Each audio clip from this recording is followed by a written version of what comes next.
Me mama nyina akwaba bia say share the dikan me do bia subscribe to this channel say anywhere o share me videos na like na fe uja me comment no many so bebre na send your original me canon no and now so ye another simple recipe but equally delicious ankasa enti twa me to TV ne so ne yemfa nhihye so ekoyie enti me nyoma me wa ha enie we I am a fresh tomatoes. Only fresh tomatoes na use to tin one no ebekoyi. And away I am a kakadru. And away so I am a garlic, and sunny why. And I'm a meko me and sansuni. Inti mekono use to do obi a wope. And away say a sage so and away a parsley. And away say a oregano. And two ni fresh ones now. Obet me to dry ones and also ebekoyi. So announce to say wow, what me jollof spice blend obet me swen. Na unhia we mokra so and na we nso me je na me de ba be chefro ye no ahyase no and na we eye me mixed peppers bi egu a me hu de me mfenye no and na me di gu nti se wuni a ebekoye ba wuni yellow ni red na bomode ase green no unya na de ka ho a e ma afro ye no eye de and na de me wa ha say eye me tomato paste 5 tablespoons and no na wa so betumi isu dudu bia and na we nso eye me jane na me wo ha eno me de be chi me meat no ho ena me ko baako eni ena makakaduro so ni ena me wo garlic ni nsa wa ha nti wei ena me de be chi me meat no na ama na ye de stock no ne ye de abaye stew nti ji akonwa nse ne me kan ye mfa nhihye so nti ze si a me jane ni akakaduro ni me fresh herbs bi na me de egu e de wa ha say no eye sage ni bi oregano no ene parsley no so wa na fe wafa 1 cup of water so now they account into no na here to start with me blend it na fe atwa so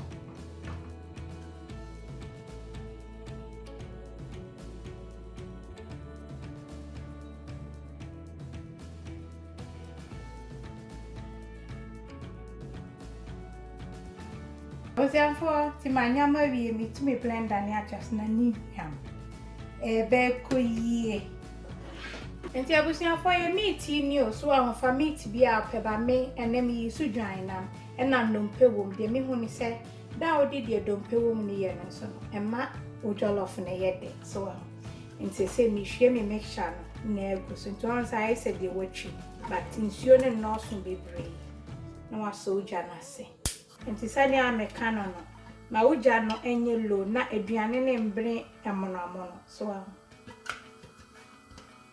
tin fancy obi anka ho ansa bomodin ase obeden udi we na be steamy be 20 minutes so on a low heat na san no udi nsuo kakra be kan na wenya stock na de be jollof nti na do salt to taste and so eguso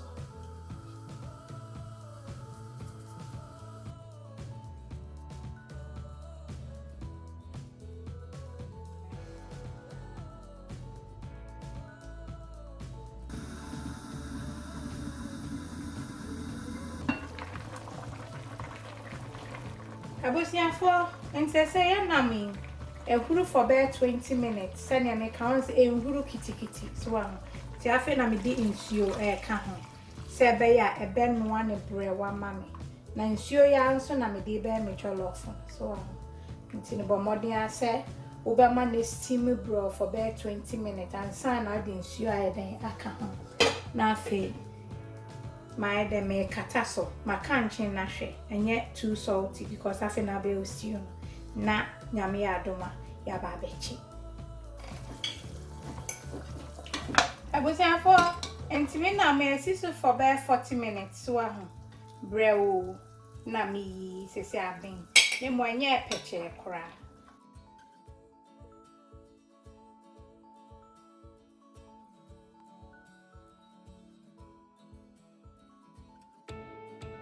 enti wa me stock no ahun sai kama na me sinede ti me hwie na afi the next stage na hihye so enti se a me chance na m de ankwa kakra gu mo nsen no so anu na m de be stew na afi odu meat na gu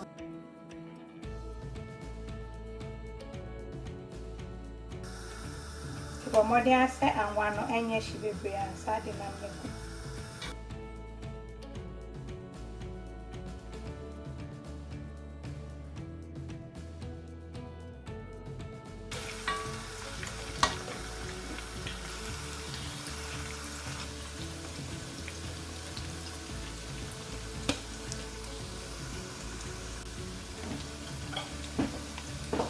Mina ho achi so na fe wa yi ni na.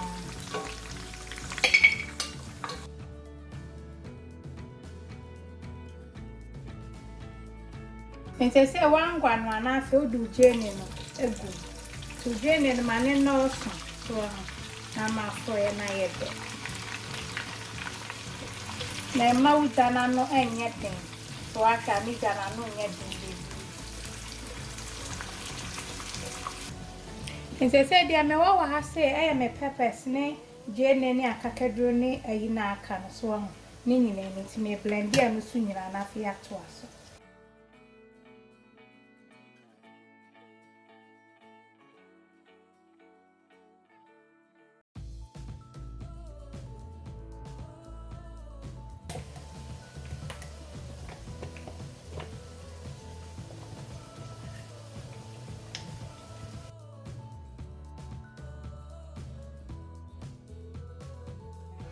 Ese na nyam we nso awie.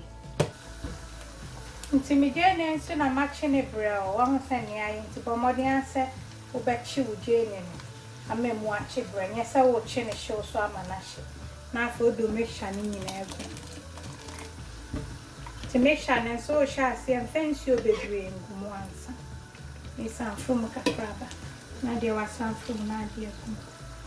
Na afa waka ne nyina ni mo kama. Na me si ahehwam Froye be dam na muya ye de ti jollof de wo ya o froye no o so hwe se emu ayede so wa manye sa dia na chese mo no ko hu mu dia na chese nko yi kura nti me dia sisu ma me mu ache bro ne ato aso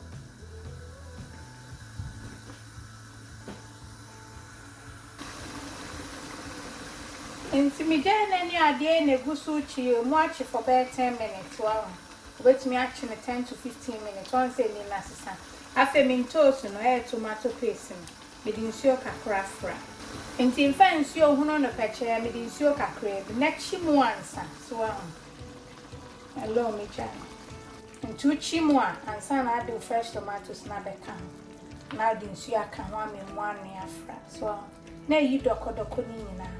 Enti mo amosi mo ye aduane e bia na doko wo akire ni nyina. I was so ye no sa kwa we so ti an rashi aduane no to wona eno akama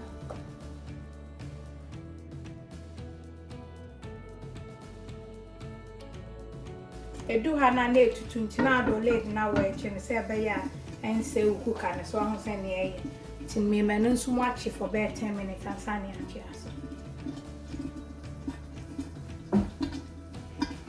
Nti se fry na migusu yo so ahụ mu asisu amache afenado fresh tomatoes na ka.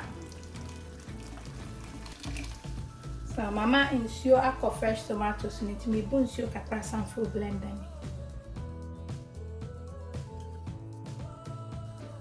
Na de nsuo aka so ahụ. Na fe obeja fry na sisu ama emu anwa kra.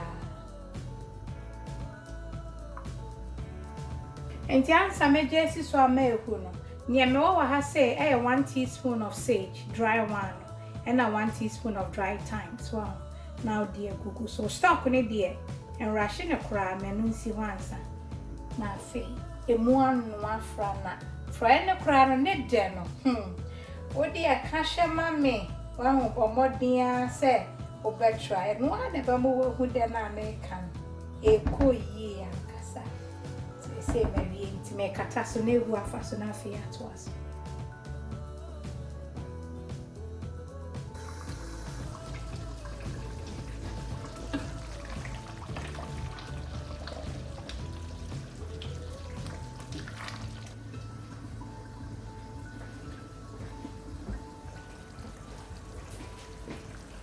I wish I wanted to say baby a friend and do new sister for over half an hour. I was for where the muffin champion. Say I made me to you go. Now me press the camera and to the patch of a champion. Stock on some day. I can cram and say account. So into the account is in chair. Say, the bombardier sound for stock me and go to say no.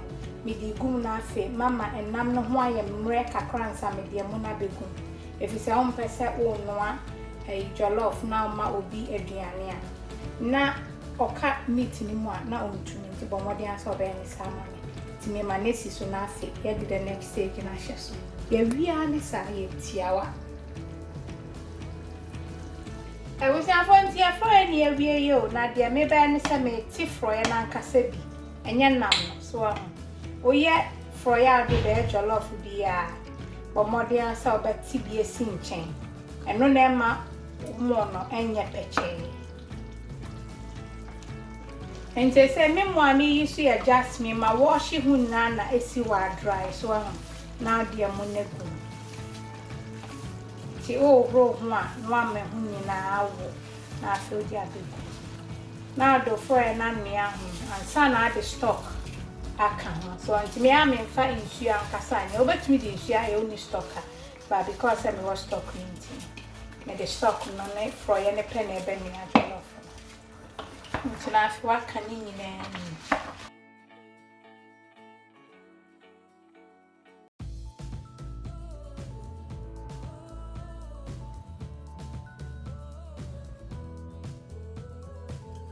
Anti me kan no mo no me sand before any bi aka sa na wo se wo ye jollof a wo ye no na fe do stock no en su bi aka na me mo na ye say so se me di for any kakra ka ho any stock na maka fran e mo emre so anti me say me ya stock bebre na my but me ma e ho afa so anti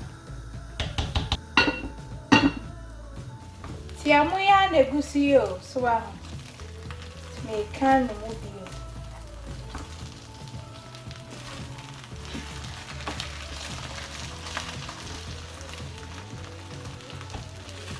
Tia jollof abomode ansa wo ye na wo kan so ansa be ya be bia be be kan Ye na mesi a heaviam Abomode a try mammy Hey, come on. Hello. Me, you and you will be an in go ye.